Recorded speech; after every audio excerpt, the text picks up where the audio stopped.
ने प्लस बना देंगे। ये आयोनाइजेशन एनर्जी रिलीव्स या एब्जॉर्ब्ड इलेक्ट्रॉन के। Hello students, welcome to Horizon Academy. My name is Arushi Gupta और आज की क्लास में हम सॉल्व करेंगे chapter number 3 classification of elements के प्रीवियस ईयर क्वेश्चंस। ठीक है, तो स्टार्ट करते हैं। इस सीरीज़ में हम चैप्टर वाइज जो है क्वेश्चन सॉल्व कर रहे हैं नीट के प्रीवियस ईयर।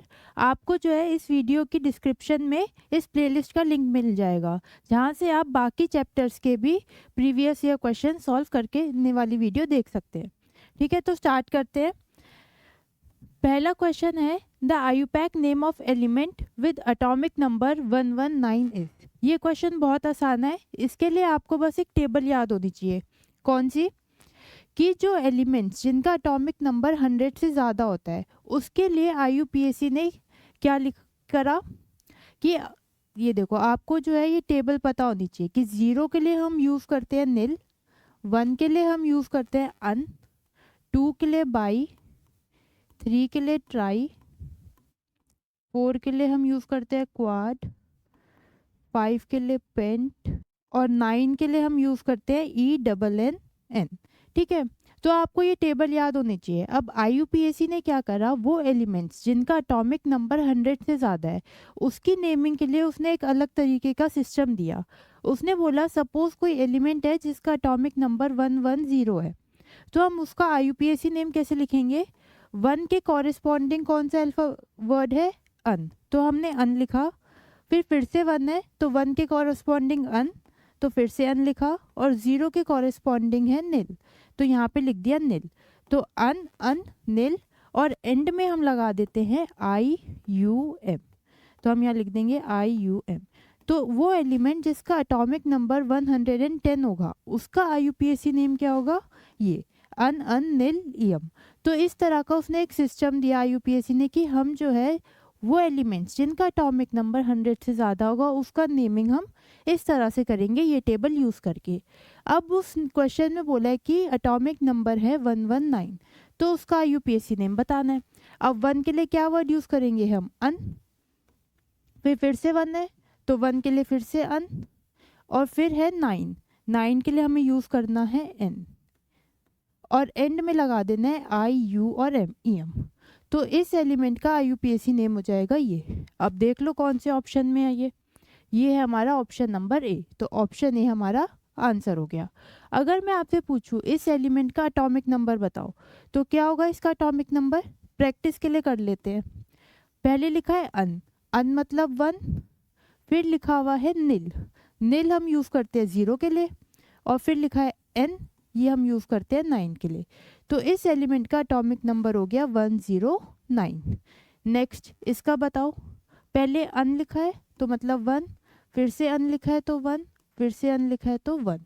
इसका एटॉमिक नंबर हो गया 111। इसको देखो, अन के लिए 1, फिर से अन है तो 1, और ऑक्ट, ऑक्ट किसके लिए यूज़ कर रहे हैं हम? 8 के लिए, तो इसका एटॉमिक नंबर हो गया 118। और आप ध्यान दोगे सबके एंड में हमने IUM लगा दिया है।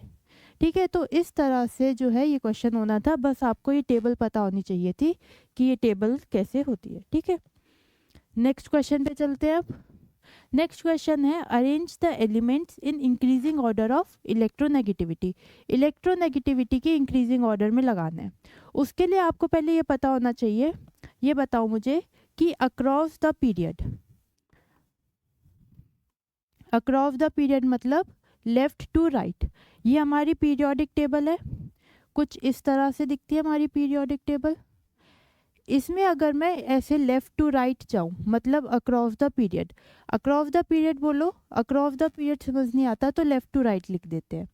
ठीक है, लेफ्ट टू राइट ज़्यादा इजी रहेगा। लेफ्ट टू राइट इलेक्ट्रोनेगेटिविटी,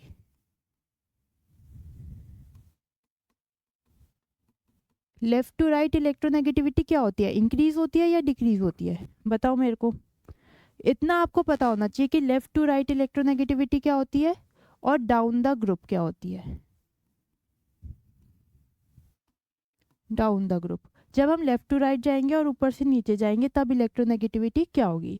हमें पता है लेफ्ट टू राइट जाने पर इलेक्ट्रोनेगेटिविटी इंक्रीज होती है और डाउन द ग्रुप जाने पे डिक्रीज होती है। ठीक है, इतना हम पढ़ कर आए हैं। अब उसने बोला है कि इन एलिमेंट्स को अरेंज करना है इलेक्ट्रोनेगेटिविटी के ऑर्डर में। तो हम पहले से अपने पीरियोडिक टेबल में देखते हैं कि ये एलिमेंट्स कहाँ कहाँ आते हैं।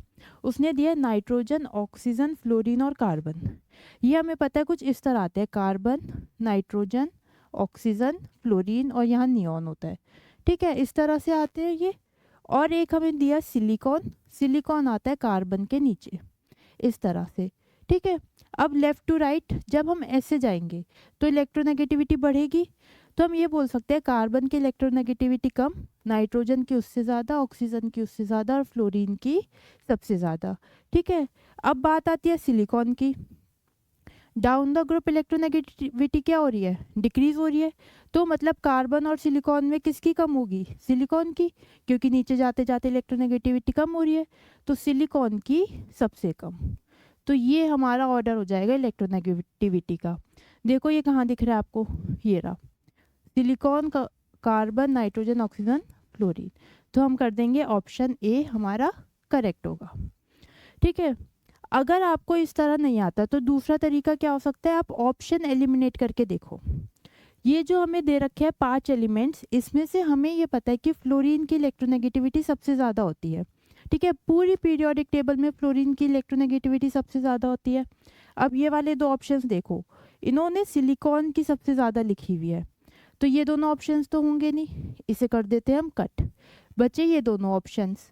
अब इन दोनों ऑप्शन में देखो सिलिकॉन, कार्बन ये सेम है, आखिरी का फ्लोरीन सेम है, बस ये दोनों डिफरेंस है, नाइट्रोजन और ऑक्सीजन। तो अब हमें पता है नाइट्रोजन और ऑक्सीजन में ऑक्सीजन ज़्यादा इलेक्ट्रोनेगेटिव है, तो इस हिसाब से हम ऑप्शन ए को टिक कर सकते हैं। ठीक है, तो पेपर में कई बार आप ऑप्शन एलिमिनेट करके भी आंसर निकाल सकते हो, ज़रूरी नहीं है कि आप पूरा कंसेप्ट वाइज ही करो अगर नहीं आता तो। ठीक है, अब अगले क्वेश्चन पे चलते हैं। हमारा नेक्स्ट क्वेश्चन है arrange the elements in increasing order of first ionization energy. हमें अरेंज करना है एलिमेंट्स को in increasing order of first ionization energy. Ionization energy क्या होती है, आयोनाइजेशन एनर्जी वो एनर्जी होती है जो आउटर मोस्ट इलेक्ट्रॉन को निकालने में लगती है। ठीक है, कोई भी एटम है, ये उसका न्यूक्लियस है, फिर ये शेल्स है, सपोज सबसे बाहर वाला जो इलेक्ट्रॉन है वो ये है, तो आउटर मोस्ट इलेक्ट्रॉन को बाहर निकालने में, इस इलेक्ट्रॉन को हमें बाहर निकालना है, इस इलेक्ट्रॉन को बाहर निकालने में जितनी एनर्जी लगेगी उसको हम बोलते हैं आयोनाइजेशन एनर्जी। अब हमें आयोनाइजेशन एनर्जी के ऑर्डर में लगाना है। अब फिर से आपको ये पता होना चाहिए कि left to right ionization energy क्या होती है। हमें पता है left to right ionization energy decrease करती है या इंक्रीज करती है, इंक्रीज करती है, क्योंकि साइज डिक्रीज हो जाता है। जैसे जैसे लेफ्ट टू राइट जाते हैं तो साइज छोटा हो जाता है, साइज छोटा हो जाता है तो आयोनाइजेशन एनर्जी इंक्रीज होती है, और down the group ionization energy decrease करती है। ठीक है, ये हमें पता है। अब हमें इनको अरेंज करना है ऑर्डर में। पहले ये बताओ पीरियोडिक टेबल में ये सब कहाँ आते हैं। पीरियोडिक टेबल में ये एलिमेंट्स एक ही पीरियड में आते हैं, lithium, beryllium, boron, carbon, nitrogen, बस नाइट्रोजन तक की दे रखा है। ठीक है, अब ये लेफ़्ट टू राइट जा रहा है, और लेफ़्ट टू राइट क्या हो रही है, आयोनाइजेशन एनर्जी इंक्रीज कर रही है। तो लिथियम की सबसे कम, फिर बेरिलियम, बोरोन, कार्बन, नाइट्रोजन, इस तरह से ये ऑर्डर होना चाहिए। बट इसके अंदर 2 एक्सेप्शंस भी होती है। जब आपने ये पढ़ा होगा तब आपने ये 2 एक्सेप्शंस पढ़ी होंगी। इसमें एक्सेप्शन ये होती है कि वैसे तो इस ट्रेंड के अकॉर्डिंग बेरिलियम की कम होनी चाहिए और बोरोन की ज़्यादा होनी चाहिए आयोनाइजेशन एनर्जी, बट बेरिलियम की ज़्यादा होती है बोरोन से। ऐसा क्यों होता है, अगर हम बेरिलियम की कॉन्फ़िगरेशन लिखें तो वो होगी 1s2 2s2, और बोरोन की होगी 1s2 2s2 2p1।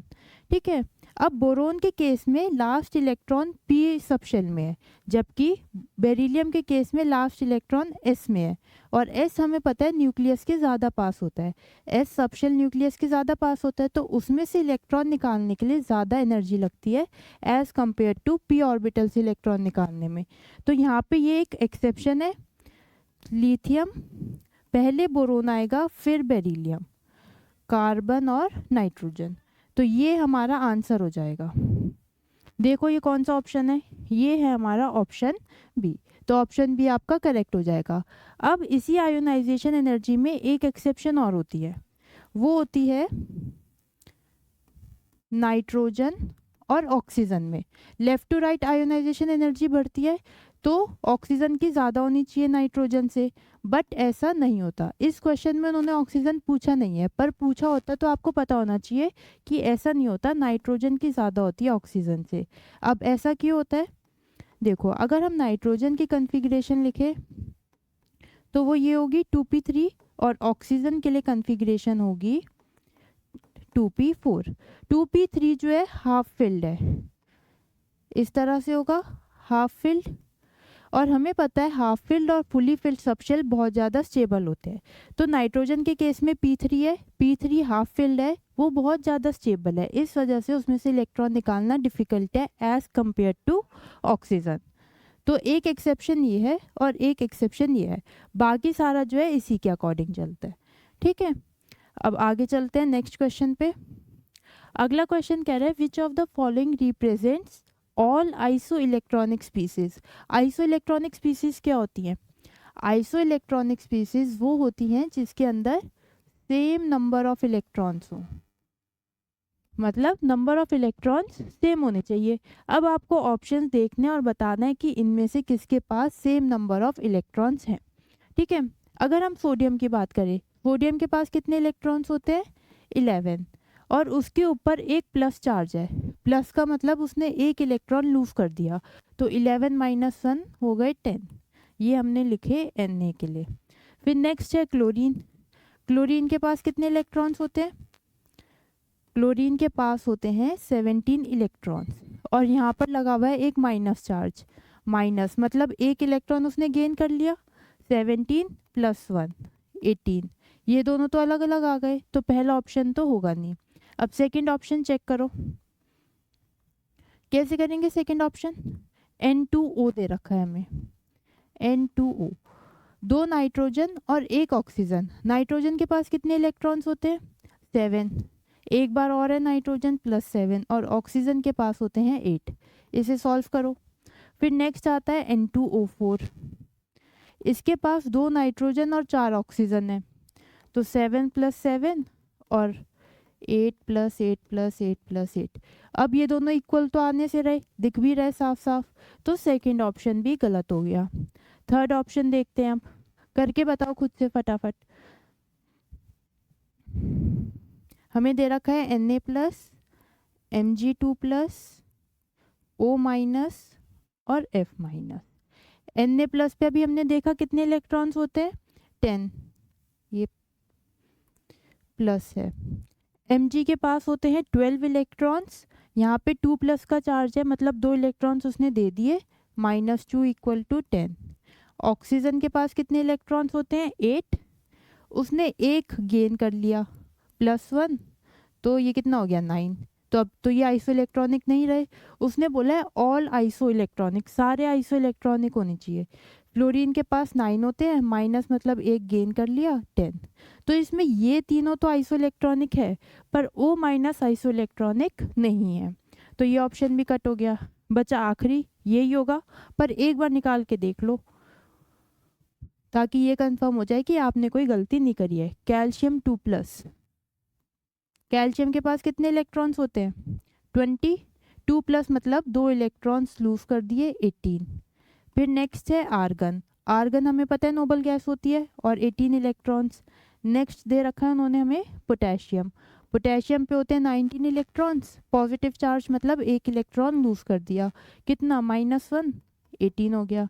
और लास्ट है क्लोरीन माइनस, क्लोरीन का भी हमने निकाला, क्लोरीन पे होते हैं 17 इलेक्ट्रॉन, माइनस मतलब एक इलेक्ट्रॉन गेन कर लिया, तो प्लस करेंगे 18।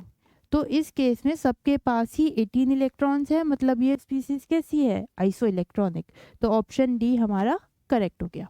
नेक्स्ट क्वेश्चन पे चलते हैं। अब नेक्स्ट क्वेश्चन है the element expected to form largest ion to achieve the nearest noble gas configuration. ये क्वेश्चन बहुत आसान है, बस उसने आपको जो है क्वेश्चन की लैंग्वेज में फंसाया है। क्वेश्चन को बार बार पढ़ के ये समझने की कोशिश करो कि वो पूछना क्या चाह रहा है हमसे। ठीक है, एक बार फिर से पढ़ते हैं। कह रहे the element expected to form largest ion, इनमें से कौन सा एलिमेंट लार्जेस्ट आयन बनाएगा to achieve nearest noble gas configuration. Nitrogen है, इसके पास कितने इलेक्ट्रॉन्स होते हैं, 7 इलेक्ट्रॉन्स, और हमें इसे क्या करना है, नोबल गैस कन्फिग्रेशन देनी है। तो उसके लिए क्या करेगा, 3 इलेक्ट्रॉन्स गेन कर लेगा ताकि इसके पास कितने इलेक्ट्रॉन्स हो जाए।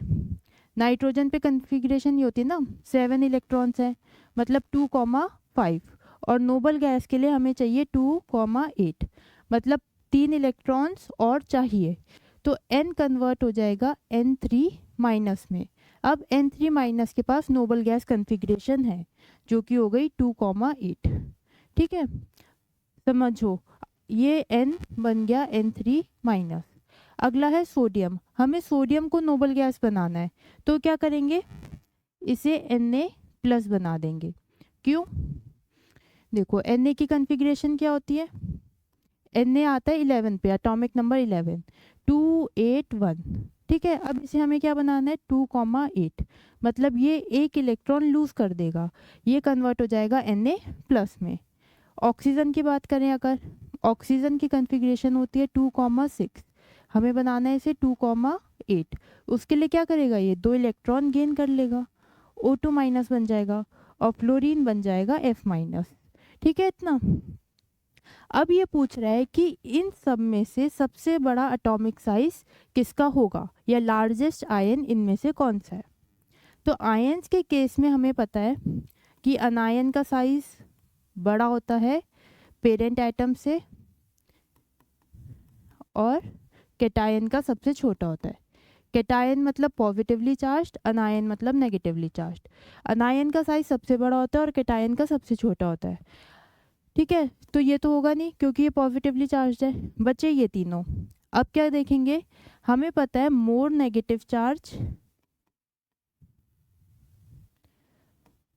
लार्जर साइज, जितना ज़्यादा नेगेटिव चार्ज होगा उतना बड़ा ही साइज होगा। अब सबसे ज़्यादा नेगेटिव चार्ज किसके पास है, N3 माइनस के पास, तो सबसे बड़ा साइज किसका होगा, इसी का होगा। तो आपका आंसर हो जाएगा नाइट्रोजन। उसने इनको कंपेयर करने को नहीं बोला था, Na nitrogen, Na oxygen fluorine, उसने इन आयंस को कंपेयर करने को बोला है। उसने बोला है कि ये जो है आयंस बन गए नोबल गैस वाले, अब इनका आपको बताना है लार्जेस्ट आयन कौन सा है। अगर वो पूछता स्मॉलेस्ट आयन, तब आंसर क्या होता, स्मॉलेस्ट आयन के केस में हमारा आंसर होता है Na प्लस। ठीक है, लार्जेस्ट पूछा तो उस केस में हमारा आंसर N3 माइनस। ठीक है, अब नेक्स्ट क्वेश्चन पे चलते हैं। नेक्स्ट क्वेश्चन है अब हमारा, which of the following has highest ionization energy. इस चैप्टर में घुमा फिरा के वही 3-4 टॉपिक्स है जिसमें से क्वेश्चन आ सकते हैं, जो कि है ionization energy, electronegativity, electron gain enthalpy, या फिर साइज के ऊपर। ठीक है, अब उसने फिर से पूछा कि आयोनाइजेशन एनर्जी की हाईएस्ट बतानी है, हाईएस्ट किसके पास होगी। अगर मैं आपसे पूछूं आयोनाइजेशन एनर्जी क्या होती है, तो आप बोलोगे कि आयोनाइजेशन एनर्जी वो एनर्जी होती है जो इलेक्ट्रॉन को निकालने में लगती है, आउटर मोस्ट इलेक्ट्रॉन को निकालने में लगती है। ठीक है, तो अब हम क्या करते हैं, सबका आउटर मोस्ट शेल देखते हैं। इसमें है 3p में इलेक्ट्रॉन, इसमें है 4p में, 3p में एंड 4p में। हमें ये पता है आयोनाइजेशन एनर्जी जो है या फिर इंथैल्पी जो है इन्वर्सली प्रोपोर्शनल होती है साइज के। ठीक है, जितना बड़ा साइज होगा उतनी कम होगी आयोनाइजेशन एनर्जी। हमें बतानी है हाईएस्ट, हम चाहते हैं कि आयोनाइजेशन एनर्जी ज़्यादा हो, तो साइज को क्या होना पड़ेगा, कम होना पड़ेगा। तो हम जो है ये ऑप्शन भी तो कट ही कर देते हैं। क्यों, क्योंकि इसमें 4p में इलेक्ट्रॉन, मतलब इसके पास 4 शेल्स हैं, 1 2 3 और 4 शेल, और बाकी तीनों ऑप्शंस में 3p में इलेक्ट्रॉन, तो 1 2 और 3, तो ये साइज में छोटा है, साइज में छोटा है तो आयोनाइजेशन एनर्जी ज़्यादा होगी। तो ऑप्शन भी तो कट कर दिया क्योंकि वो तो आंसर हो नहीं सकता। अब आगे देखते हैं, बचे हुए 3 ऑप्शंस में साइज तो सेम है, डिफरेंस क्या है, इसमें है P2 ठीक है, इसमें है P1 और इस वाले में है P3 कन्फिग्रेशन। अब जैसे ही आपने ये बनाया, आपके दिमाग में आ जाना चाहिए कि ये P3 जो है ये है हाफ फिल्ड। P3 कैसा है? Half filled. और हमें पता है हाफ फिल्ड या फिर फुली फिल्ड सबशेल बहुत ज़्यादा स्टेबल होते हैं। अब क्योंकि ये स्टेबल है तो इसमें से इलेक्ट्रॉन निकालना मुश्किल होगा। इलेक्ट्रॉन निकालना मुश्किल होगा तो आयोनाइजेशन एनर्जी हाईएस्ट होगी। तो इसका आंसर होगा option D, neon 3s2 3p3। ठीक है, आगे चलते हैं नेक्स्ट क्वेश्चन पे। अगला क्वेश्चन है the first ionization potential. Ionization potential मतलब आयोनाइजेशन एनर्जी। आयोनाइजेशन एनर्जी को ही आयोनाइजेशन पोटेंशियल बोलते हैं। Of beryllium and boron respectively are. Beryllium और बोरोन की आयोनाइजेशन एनर्जी बतानी है और यहाँ पे कुछ वैल्यूज दे रखी है, ये 9 यहाँ, ये ठीक है। अब आप क्या करोगे, ये क्वेश्चन छोड़ आओगे क्योंकि आपने एग्जैक्ट वैल्यूज तो याद ही नहीं करी है ना। अब सोचो क्या कोई भी याद कर सकते हैं इनकी एग्जैक्ट वैल्यू? कोई भी नहीं कर सकता। एक बार ऑप्शन देख के करने की कोशिश करो। पहले मुझे ये बताओ, चलो ऑप्शन देखते हैं। पहला ऑप्शन है 8.29 और 8.29। क्या बेरिलियम और बोरोन की आयोनाइजेशन एनर्जी सेम होती है? सेम तो होती नहीं है, किसी एक की तो ज़्यादा होगी, तो ऑप्शन ए कट हो गया। ऑप्शन बी देखे तो ऑप्शन बी भी सेम है, दोनों का 9.32, तो ऑप्शन बी भी कट हो गया। अब बचे ये दोनों ऑप्शन। ये बताओ बेरिलियम और बोरोन में से किसकी आयोनाइजेशन एनर्जी ज़्यादा होती है? अभी मैंने पीछे बताया था कि ये एक्सेप्शन है और बेरिलियम की ज़्यादा होती है बोरोन से। ऐसा क्यों? क्योंकि बेरिलियम में लास्ट इलेक्ट्रॉन आता है एस ऑर्बिटल में, जबकि बोरोन के केस में कन्फिग्रेशन होती है ये, और लास्ट इलेक्ट्रॉन आता है पी ऑर्बिटल में। एस ऑर्बिटल न्यूक्लियस के पास होता है तो उसमें से इलेक्ट्रॉन निकालना मुश्किल है, इसलिए बेरिलियम की आयोनाइजेशन एनर्जी ज़्यादा है। अब ये दोनों ऑप्शन देखो, पहली वाली वैल्यू आपको दे रखी है बेरिलियम के लिए और दूसरी वाली दे रखी है बोरोन के लिए। तो आपको बस इतना देखना है कि पहली वैल्यू ज़्यादा होनी चाहिए दूसरी वाली से। इसमें तो 8 है और 9 है, तो ये तो कट हो गया क्योंकि ये इससे छोटी है। हम चाहते हैं कि बेरिलियम की ज़्यादा हो, जो कि इस केस में है, तो ऑप्शन डी हमारा करेक्ट आंसर हो गया। आपको एग्जैक्ट वैल्यूज़ नहीं पता थी फिर भी आपने ये क्वेश्चन कर दिया, क्यों? क्योंकि आपको इतना पता था कि बेरिलियम की ज़्यादा होती है बोरोन से। अगले क्वेश्चन पे चलते हैं। अगला क्वेश्चन है विच of the following is largest in size. ठीक है, अभी हमने करा कि अनायन का साइज बड़ा होता है पेरेंट एटम से और कैटायन का होता है सबसे छोटा। पेरेंट एटम मतलब सपोज हम बात कर रहे हैं ऑक्सीजन की, तो ऑक्सीजन हो गया पेरेंट एटम, इसका अनायन हो गया O- और इसका कैटायन हो गया O+। तो जो भी अनायन है उसका नॉर्मल न्यूट्रल एटम को हम पेरेंट एटम बोल रहे हैं। ठीक है, तो उसने बोला लार्जेस्ट, तो अनायन का सबसे बड़ा होगा। ये दोनों कैटायंस हैं, इनको कट कर देते हैं। अब बचे इन दोनों की बात। अब अभी पीछे सीखा था जितना ज़्यादा negative charge, more negative charge larger size. जितना ज़्यादा नेगेटिव चार्ज होगा उतना बड़ा साइज होगा। ज़्यादा नेगेटिव चार्ज किसके पास है? इसके पास -2 का चार्ज है, इसके पास -1 का। इस पे ज़्यादा नेगेटिव चार्ज है तो इसका साइज ज़्यादा बड़ा होगा और ऑप्शन नंबर डी हमारा करेक्ट हो गया। अगर इस क्वेश्चन में वो आपसे पूछता स्मॉलेस्ट साइज, फिर क्या करते आप? स्मॉल के केस में हमें पता है कैटायन का स्मॉल होता है, मतलब इन दोनों में से कुछ होता। ठीक है, और कैटायन के केस में जितना ज़्यादा पॉजिटिव चार्ज होता है उतना छोटा होता है। अनायन में जितना ज़्यादा नेगेटिव चार्ज उतना बड़ा साइज, कैटायन में जितना ज़्यादा पॉजिटिव चार्ज उतना छोटा साइज। तो इसका आंसर अगर वो पूछता स्मॉलेस्ट तो हम बोलते कैल्शियम 2+ स्मॉलेस्ट है। फिलहाल उसने पूछा है लार्जेस्ट, तो ऑप्शन डी S2- हमारा लार्जेस्ट है। नेक्स्ट क्वेश्चन देखते हैं। नेक्स्ट क्वेश्चन है what is the value of electron gain enthalpy of Na+ if ionization of Na is इतनी। आपको आयोनाइजेशन एनर्जी दे रखी है सोडियम की और इलेक्ट्रॉन गेन एंथैल्पी पूछी है। पहले तो मुझे बताओ आयोनाइजेशन एनर्जी क्या होती है और इलेक्ट्रॉन गेन एंथैल्पी क्या होती है। आयोनाइजेशन एनर्जी होती है energy required to remove electron. Electron को रिमूव करने में जितनी एनर्जी लगती है वो होती है आयोनाइजेशन एनर्जी। और अगर हम बात करें इलेक्ट्रॉन गेन की तो ये होती है एनर्जी रिलीज या एब्जॉर्ब। इलेक्ट्रॉन गेन के केस में एनर्जी रिलीज भी हो सकती है, एब्जॉर्ब भी हो सकती है। फिलहाल हम एनर्जी लिख रहे हैं, energy change when electron is added. तो अगर मैं आपसे इन दोनों के बीच का डिफरेंस पूछूं तो आप बोलोगे आयोनाइजेशन में हम इलेक्ट्रॉन को रिमूव करते हैं और इलेक्ट्रॉन गेन एंथैल्पी में हम इलेक्ट्रॉन को ऐड करते हैं। ठीक है, मतलब ये दोनों एक दूसरे की ऑपोजिट है, एक में इलेक्ट्रॉन को निकाल रहे हैं, एक में इलेक्ट्रॉन को ऐड कर रहे हैं। तो अगर इसकी वैल्यू है +5.1 EV तो इसकी वैल्यू होगी -5.1 EV। वैल्यू सेम रहेगी, बस साइन चेंज हो जाएगा। या फिर आप ऐसे भी कर सकते हो कि आयोनाइजेशन एनर्जी इक्वल होती है minus of electron gain energy के, कि अगर ये आयोनाइजेशन एनर्जी नेगेटिव होती तो इसकी वैल्यू पॉजिटिव हो जाती, अगर ये पॉजिटिव होती तो इसकी वैल्यू हो गई नेगेटिव। जो अगर हम मैग्नीट्यूड की बात करें तो मैग्नीट्यूड सेम रहता है, साइन चेंज हो जाता है, प्लस का माइनस हो जाता है, माइनस का प्लस हो जाता है। तो क्या आंसर हो जाएगा, ये इन्होंने +5.1 दे रखी है, इलेक्ट्रॉन गेन पूछी है, तो -5.1 EV हमारा आंसर हो जाएगा। ठीक है, अब नेक्स्ट क्वेश्चन पे चलते हैं। नेक्स्ट क्वेश्चन है विच of the following has smallest size. सबसे छोटा साइज किसका होगा। तो देखो इन्होंने हमें दे रखा है ऑप्शंस में Na, Mg, बेरिलियम और लिथियम। अगर हम पीरियोडिक टेबल में देखें तो कहाँ आते हैं ये, hydrogen, helium, lithium, beryllium, hydrogen इधर, हीलियम इधर, फिर लिथियम, बेरिलियम, बोरोन। ठीक है, और Na और Mg यहाँ इसके नीचे आते हैं। तो हमें इन चारों एलिमेंट्स में बताना है कि सबसे छोटा साइज किसका होगा। हमें पता है डाउन द ग्रुप साइज क्या होता है, नीचे जाते हैं तो down the group size increase हो जाता है। ठीक है, नीचे जाते जाते साइज इंक्रीज हो जाता है, तो इन दोनों का साइज तो बड़ा होगा और ये दोनों छोटे होंगे, तो मतलब लिथियम और बेरिलियम में से कोई एक आंसर होगा।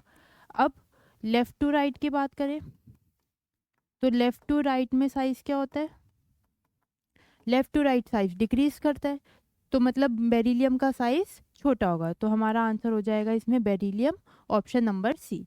तो आज की क्लास के लिए इतना ही। Thank you very much for watching.